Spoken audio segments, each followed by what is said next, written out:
adik-adik, bagaimana kabar kalian hari ini? Semoga dalam keadaan baik-baik saja. Kali ini kita akan membahas materi pencemaran udara. Pasti kalian udah gak sabar lagi kan? Kita bahas yuk. Sebelum kita membahas materi ini, jangan lupa tekan tombol like, subscribe, dan share ya. Apakah yang dimaksud dengan pencemaran udara? Pencemaran udara adalah kerusakan lingkungan berupa penurunan kualitas udara akibat masuknya unsur-unsur berbahaya ke dalam atmosfer bumi. Contoh aktivitas pencemaran udara adalah ketika kita membakar sampah, maka sampah akan menghasilkan asap yang mengandung karbon monoksida dan karbon dioksida. Karbon monoksida dan karbon dioksida bersifat polutan. Polutan merupakan bahan pencemar, sehingga ketika asap pembakaran sampah yang mengandung bahan pencemar masuk ke udara, maka udara di sekitar telah dapat dikatakan tercemar. Peristiwa inilah yang kita sebut dengan pencemaran udara. Pencemaran udara ini sangat merugikan manusia dan lingkungannya, yang salah satunya dapat menimbulkan masalah kesehatan. Apa sajakah jenis polutan yang dapat mencemari udara? Pertama, yaitu partikel halus. Partikel halus merupakan jenis polutan yang memiliki wujud berupa padatan yang sangat kecil dan tersebar di atmosfer seperti debu, abu vulkanik, dan logam. Yang kedua yaitu gas. Jika polutan gas ini memiliki konsentrasi yang berlebihan di atmosfer, maka akan membahayakan lingkungan dan makhluk hidup. Contohnya adalah sulfur oksida, nitrogen oksida, karbon monoksida, karbon dioksida, klorofluorokarbon, amonia, metana, dan hidrogen sulfida. Apakah yang menyebabkan terjadinya pencemaran udara? Pencemaran udara dapat disebabkan oleh kegiatan dari alam maupun manusia yang menghasilkan senyawa gas yang membuat udara tercemar. Pertama, kita akan membahas aktivitas alam. Aktivitas alam dapat menimbulkan pencemaran udara di atmosfer. Contohnya seperti letusan gunung berapi. Dapat menghasilkan gas yang berbahaya bagi makhluk hidup seperti karbon monoksida, karbon dioksida, hidrogen sulfida, sulfur dioksida, dan nitrogen dioksida. Selain itu, bencana kebakaran hutan dapat menimbulkan pencemaran udara karena menghasilkan asap dan debu yang berbahaya bagi makhluk hidup.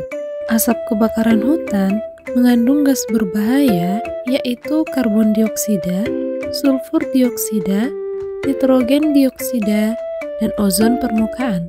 Ada juga hewan ternak yang menghasilkan kotoran yang mengandung metana yang berpotensi dalam menyebabkan pencemaran udara. Selanjutnya, aktivitas manusia. Kegiatan manusia memberikan dampak yang besar bagi pencemaran udara. Kegiatan yang dilakukan antara lain, yang pertama adalah aktivitas rumah tangga. Aktivitas rumah tangga juga dapat berkontribusi dalam pencemaran udara. Contohnya seperti pembakaran sampah sembarangan yang dapat menghasilkan gas karbon dioksida dan karbon monoksida. Penimbunan sampah juga dapat menghasilkan gas metana. Yang kedua, asap rokok.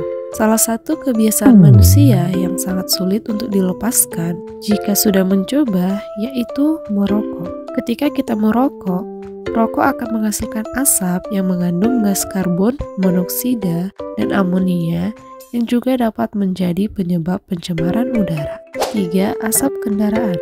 Kendaraan bermotor dapat menghasilkan asap yang berbahaya bagi makhluk hidup dan lingkungan.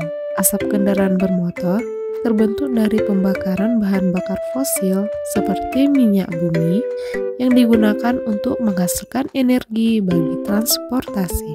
Asap kendaraan bermotor ini mengandung berbagai macam gas yang dapat menimbulkan gangguan kesehatan, antara lain karbon monoksida, nitrogen oksida, hidrokarbon, sulfur oksida, partikel, dan timbal. Yang keempat adalah asap industri. Industri dapat menghasilkan gas buang yang berbahaya bagi lingkungan selama proses produksi. Gas tersebut antara lain karbon monoksida, nitrogen dioksida, sulfur dioksida, dan hidrokarbon. 5. Pembangkit listrik. Pembangkit listrik tenaga minyak atau PLTM menggunakan bahan bakar fosil minyak bumi dan batu bara untuk menghasilkan energi. Pembakaran bahan bakar fosil dapat menghasilkan gas berbahaya, yaitu karbon dioksida, nitrogen oksida, sulfur dioksida, serta polutan radioaktif. Yang keenam, peternakan. Aktivitas peternakan juga dapat menyebabkan pencemaran udara, di mana selama peternakan berlangsung, maka setiap hewan ternak akan terus mengeluarkan kotoran dan semakin lama akan semakin melimpah.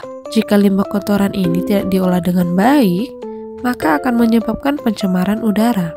Hal ini dikarenakan limbah ternak dapat menghasilkan gas berbahaya ke atmosfer, antara lain amonium, hidrogen sulfida, dan karbon dioksida. Yang ketujuh yaitu penggunaan AC atau air conditioner. Ketika kita menggunakan AC atau penyejuk ruangan, maka kita telah ikut andil dalam pencemaran udara. Hal ini dikarenakan AC menggunakan gas yang disebut dengan klorofluorokarbon, disingkat CFC, untuk mendinginkan udara, kemudian melepaskannya ke atmosfer. Adanya CFC di atmosfer dapat berbahaya bagi lingkungan. Apakah dampak dari pencemaran udara bagi lingkungan dan makhluk hidup? Yang pertama, menimbulkan masalah kesehatan, yaitu ISPA atau infeksi saluran pernapasan akut. Saluran pernapasan merupakan gerbang masuknya udara ke dalam tubuh, sehingga udara yang mengandung bahan polutan dapat dihirup oleh manusia dan masuk ke dalam tubuh. Pengendapan logam yang terlarut dalam udara dapat mengendap di dalam paru-paru dan menimbulkan iritasi. Hal inilah yang menyebabkan terjadinya ISPA. Emfisema merupakan penyakit kerusakan jangka panjang pada alveolus yang disebabkan oleh aktivitas perokok aktif maupun pasif, serta sering terpapar polusi udara. Kondisi ini menyebabkan penderitanya sesak dan sulit bernapas. Selain masalah kesehatan, pencemaran udara juga dapat menyebabkan hujan asam, penipisan lapisan ozon, dan pemanasan global. Lalu, bagaimanakah cara kita mengurangi pencemaran udara? Coba kita renungkan secara bersama-sama dan tulislah solusi yang dapat kalian berikan di kolom komentar.